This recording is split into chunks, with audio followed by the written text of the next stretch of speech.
Begini, apakah semua orang yang puasa bisa mendapatkan 4 kemuliaan tadi atau tidak? Ini poinnya.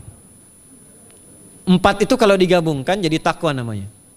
Singkatnya, apakah semua orang puasa pasti bertakwa? Ya, tanyakan Al-Quran. Apa jawaban Allah di Al-Quran? Dijawab langsung di ayat Siyam. Al-Baqarah ayat 183. Ya ayyuhalladzina amanu kutiba alaikumus kama kutiba alal ladzina min la'allakum. Nah, kalimat tattaqun itu diawali dengan kata la'allakum. La'alla itu namanya harfu taraji. Saya ulang ya, di ilmu nahwu la'alla disebut harfu taraji. Al-Imam As-Suyuti berkomentar begini. Setiap ada satu harapan, keinginan besar yang ingin dicapai, tapi diawali dengan kata la'alla atau la'allakum, ini menunjukkan bahwa harapan itu, alhamdulillah, harapan itu tidak mungkin bisa dicapai kecuali dengan kesungguhan, keseriusan.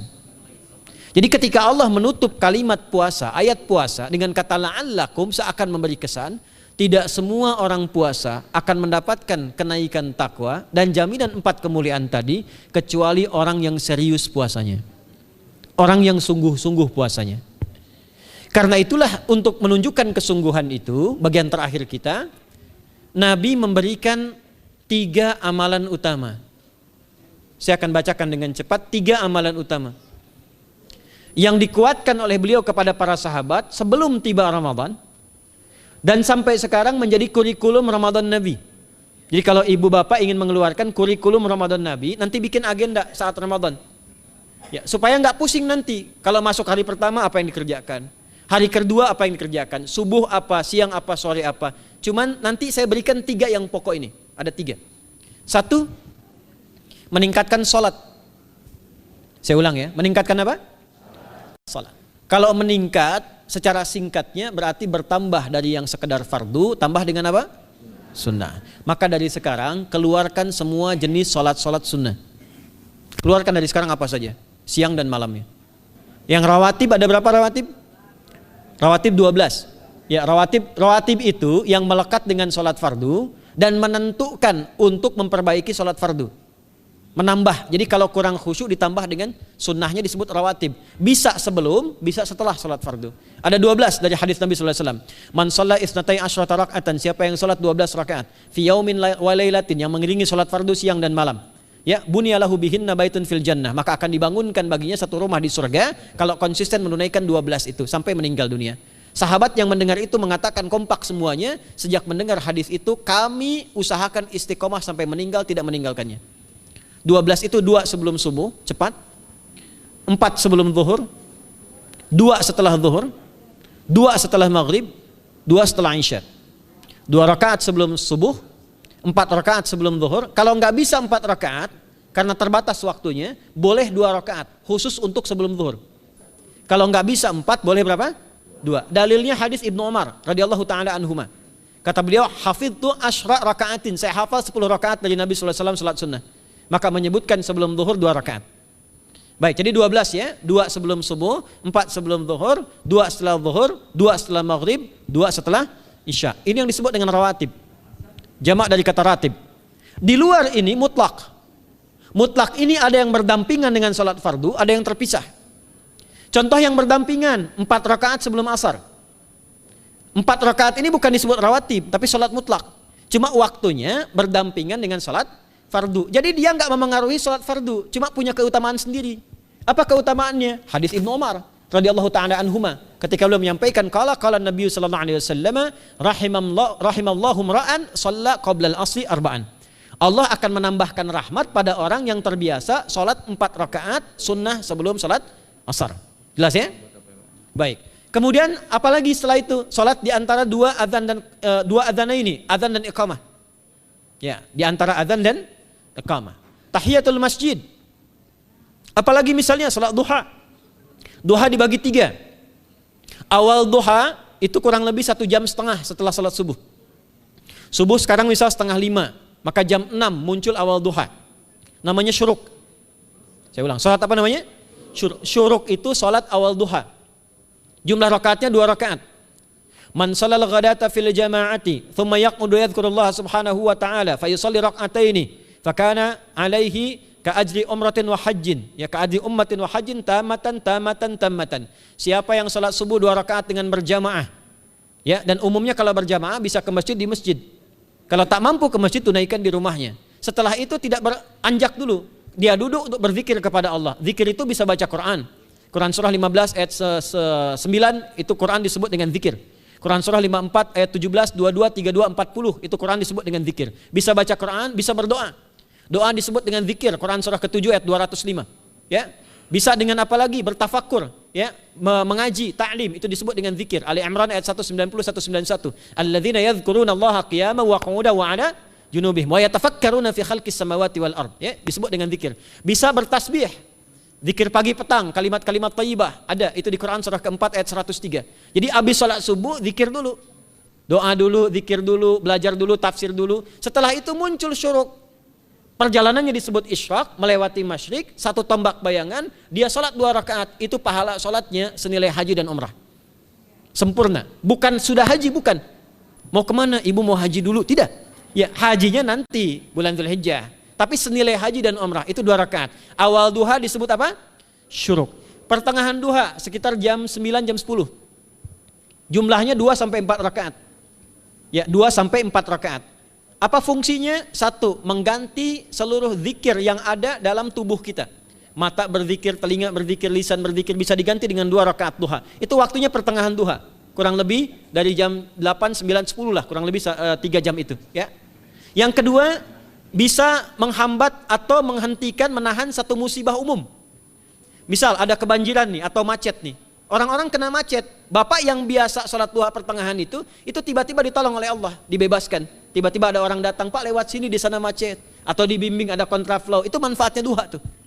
Yang pertengahan. Yang terakhir adalah akhir duha. Sekitar jam 10 sampai jam 11 menjelang ke zuhur. Ya, akhir duha itu jumlahnya dari 2 bisa 4 sampai 8 rakaat. Di antara manfaatnya bisa mempermudah datangnya rizki dengan izin Allah Subhanahu wa taala ketika ikhtiar. Itu duha. Nanti ke malamnya silahkan tahajud, tingkatkan tarawihnya sampai ditutup dengan witir. Itu salat. 2 yang terakhir saya cepat, 2 yang terakhir adalah banyak berinteraksi dengan Al-Qur'an. Ada 3 caranya.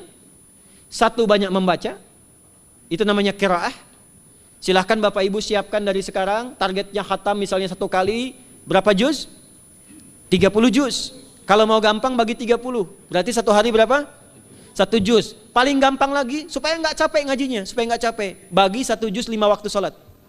Contoh, juz pertama itu Al-Baqarah plus Al-Fatihah. Al-Fatihah saya nggak hitung lah karena sudah hafal ya. Al-Baqarah itu 141 ayat, juz pertama. Bagi 5, 28. Jadi setiap ketemu waktu sholat, bagi 2 lagi, 28 bagi 2 berapa? 14. Sebelum sholat baca 14 ayat, setelah sholat baca 14 ayat. Itu 14 ayat tuh paling-paling gak nyampe 5 menit Bu Pak. Kalau investasi 10 menit setiap waktu sholat, bagi 2 kita baca 14 ayat, itu insya Allah selesai Ramadan khatam Quran. Itu udah rumus. Ya, tidak cukup dengan amin, siapkan dari sekarang. Siapkan. Ya. Kemudian mengkaji, kajian, tilawah. Itu tilawah itu di hadis Muslim pahalanya banyak. Ya, majtama'a qaumun fi baitin min buyutillahi. Ya, kita ngajinya Quran hadis ya, biar ya, lebih kuat dalilnya. Majtama'a qaumun fi baitin min buyutillahi yatluna kitaballahi wa yatadarasuna fima bainahum. Ya, siapa yang bisa tilawah Quran, ngaji, tafsir, keluarkan misalnya untuk Ramadan 10 hari saya pengen tahu Al-Fatihah. Itu ketika dilakukan punya 4 keutamaan. 1, ghasyiyatuhum rahmah. Selama ngaji rahmat Allah dibentangkan. Kalau pengen doa cepat dikabulkan, kalau istighfar diampuni. Yang kedua, awas ini nazalat alaihimus sakinah, diberikan ketenangan dalam jiwa. Bapak Ibu pengen di rumah tangga nyari sakinah, isi dengan Quran di rumah. Amalan terakhir infak. Ya, hadisnya dari Ibnu Abbas, Ibnu Abbas radhiyallahu taala anhuma, qala, ya, beliau mengatakan kana Nabi sallallahu alaihi wasallam ajwadan nas wa ajwadu ma yakunu fi Ramadan. Adalah Nabi sallallahu alaihi wasallam itu orang yang sangat luar biasa dermawan dan lembut. Dan bertambah dermawan lagi ketika tiba Ramadan. Apa yang dilakukan Nabi? Mensupport sahabat, siapapun yang punya anggaran untuk infak, disiapkan sebelum Ramadan. Jangan berpikir banyak Bu. Yang penting ada anggaran, 30.000 nggak ada masalah. Setiap hari 1.000, tidak harus uang, makanan. Pernah dengar hadis ini nggak? Siapa yang memfasilitasi bukaan orang puasa walaupun dengan sebiji kurma dan sehirup air, maka dia mendapatkan pahala seperti orang puasa itu tanpa dikurangi sedikit pun. Ada? Hadisnya sahih di At-Tirmidzi. Tapi bukan berarti nyari kurma ke Tanah Abang setiap hari satu. Terus minumnya satu sedotan aja ganti-ganti. Ya, maksudnya apa? Yang paling minimal kita bisa keluarkan. Itu pahalanya 700 kali lipat dikali 10. Paling standar. 700 kali itu standar biasa di hari ini. Dalilnya Al-Baqarah ayat 261 yang dibacakan Adinda tadi kita itu. Ramadan kali 10 lagi. Maka dari itu disiapkan dari sekarang untuk infak. Kalau kami di desa itu, ibu saya selalu kalau Ramadan itu RT-nya setiap rumah. Ini untuk bukaan hari ini rumah A, rumah B, rumah C. Bukaan besok rumah A, rumah B, rumah C. Boleh tuh di PWM Pak dipraktikkan. Ya, misalnya anggota perserikatan siapa dikasih kesempatan. Mungkin nanti yang lain kurmanya, yang ini misalnya jeruknya, yang ini ininya. Setiap ada bukaan ya kirim ke yatimnya, ya kemudian ke pondok-pondok asuhan Muhammadiyah yang tadi disebutkan sekian ribu itu, cari pahala. Ya, saya kira itu yang bisa saya sampaikan sampai dengan batas waktu yang diberikan. Semoga bermanfaat dan semoga Allah Subhanahu wa taala memberikan kemuliaan kepada kita semua, kesehatan. Dan saya yang terakhir saya ingin sampaikan doa penting. Tolong hafalkan doa ini.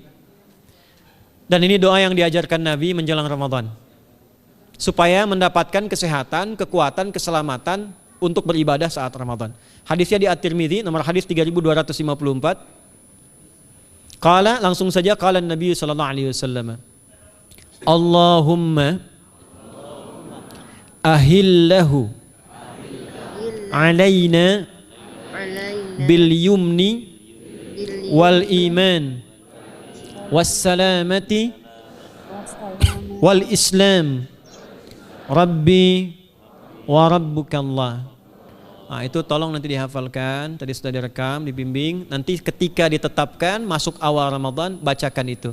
Ya Allah, anugerahkan awal Ramadan kepada kami dengan ketenangan, kedamaian, kekuatan iman, keselamatan, sehat, enggak sakit sampai selesai puasanya, diberikan kekuatan untuk ibadah dalam keislaman dan diikhlaskan hanya karena Allah Subhanahu wa taala. Subhanakallahumma wa bihamdika nasyhadu an la ilaha illa anta nastaghfiruka wa natubu ilaik wa akhiru da'wana anil hamdulillahi rabbil alamin wal 'afu minkum fastabiqul khairat. Assalamualaikum warahmatullahi wabarakatuh.